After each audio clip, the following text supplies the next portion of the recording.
Здравейте, прекрасни! Знае, че при повечето бременни дами има чести болки в кръста. Затова нека заедно сега направим няколко упражнения само за 5-6 минутки, с които да облегчим тази част от тялото. Болките в кръста са доста естествени, тъй като коремчето расте и тежестта идва много напред, което затруднява гръбнака да стои в естественото си положение. И ако мускулите около гръбнака и ядрото не са достатъчно здрави и стабилни, се появяват болките. Затова нека направим няколко движения, с които да стабилизираме тази част, заздравим гръбнака и активираме леко корема и ядрото в тялото.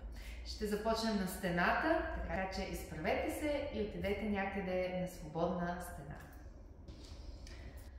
За първото упражнение, както казах, ще сме на стената. Нека застанем изправени с гръб към стената и допрем рамената, както и седалището плътно към стената. Отвеждаме дланите върху корема. Лопатките са хубаво залегнали за стената и ще вдишаме, отпуснем корема леко напред, издърпаме опашната кост нагоре, издишаме и пристегнем лекичко опашката надолу и корема навътре, навътре, навътре, навътре. Просто да се активира коремната стена. Вдишваме пълно и дълбоко към корема, отпускаме го напред, издишваме, приплъзваме опашката надолу, надолу по стената и се стремим да залепим кръста към стената, доколкото може. Вдишваме и издишваме. Може да придвижвате ръцете по корема, да правите тази връзка съзнание, тяло, психика и физика. Още няколко повторения тук.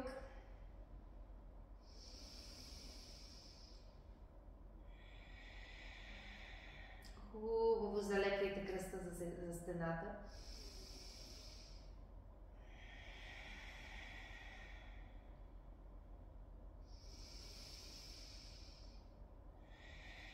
Чудесно! И така сме до стената. Нека направим още едно упражнение, което много хубаво ще разтвори гръдния кош, ще разтвори рамената. Обръщаме се с лице към стената. Стъпваме малко по-далече от нея, поставяме лакти на стената и отпускаме гръдния кош надолу. И тук може да наместим тялото, да приплъзнем стъпалата малко по-назад, да отпуснем лактите по-надолу. Целта е да отворим гръдния кош, да отворим рамената и просто да усетим малко повече пространство там. Задръжте няколко дъха. Гледайте колената да са леко свити, да не са заключени в ставите. Дишайте дълбоко. Изтеглите с опашната кост лекичко назад, назад, назад. Хубаво да се протегне гръбнаката. Още няколко секунди и ще усетите сладостта на тази поза след малко, когато излезем от нея. Още един хубав дълбок дъх. И освобождаваме. Нека се върнем сега на земята, на постелка или на килимче, каквото ви е удобно. Обратно на земята ще застанем на 4 крака. Наместваме китки под рамена, колена под тазобедрени стави.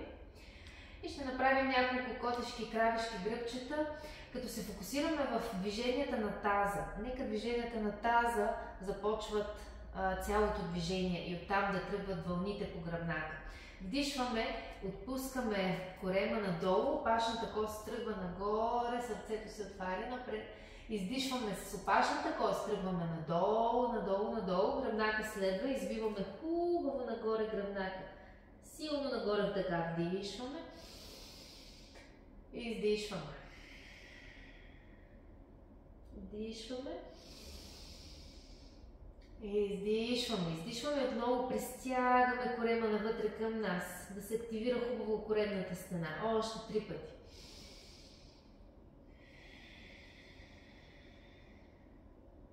Дишай. Издишай. Последно вдишваме. Издишваме. Оставаме на длани и колена. Няколко упражнения само за подсилване на мускулите около гръбнака и ядрото. Изтегляме дясна ръка напред, ляв крак назад, вдишваме, хубаво ги протягаме.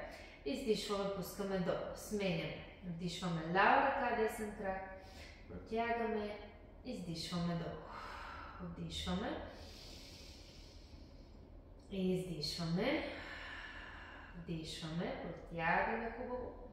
Издишваме. Още няколко повторения плавно с дъха.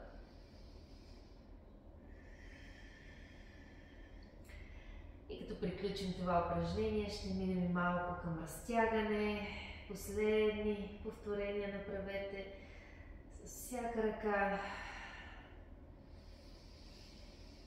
и крак.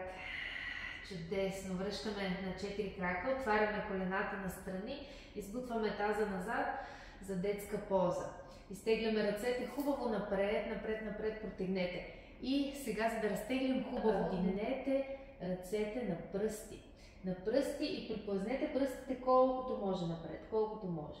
И тук много лекичко разклащаме ляво-дясно, много нежно и финно. Микро движения, по 1-2 см само.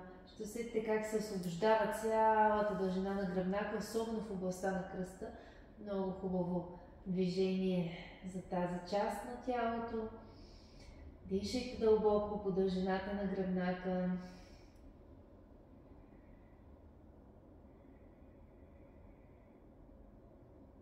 И отпускаме сега внимателно чело на постелката.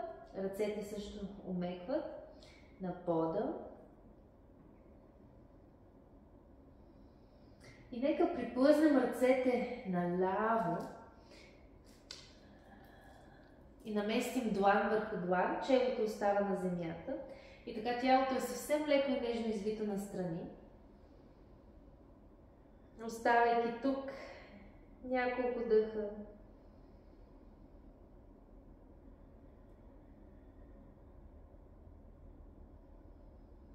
Сменяме и на другата страна. Нежно протягаме странично.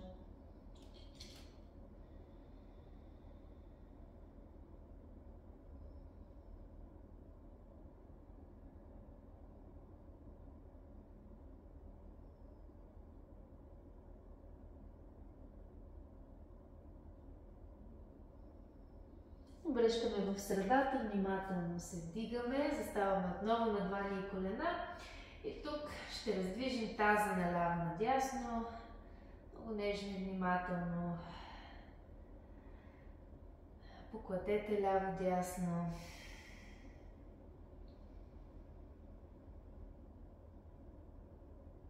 И сме готови. Кратичко, но много ефективно. Може да си повторите всички тези упражнения отново или да ги правите малко по-дълго от това, което показвам. Но отделете тези 5-10 минутки всяка сутрин да пораздвижите нежно гръбнака и ще усетите чудеса. Прекрасен ден от мен!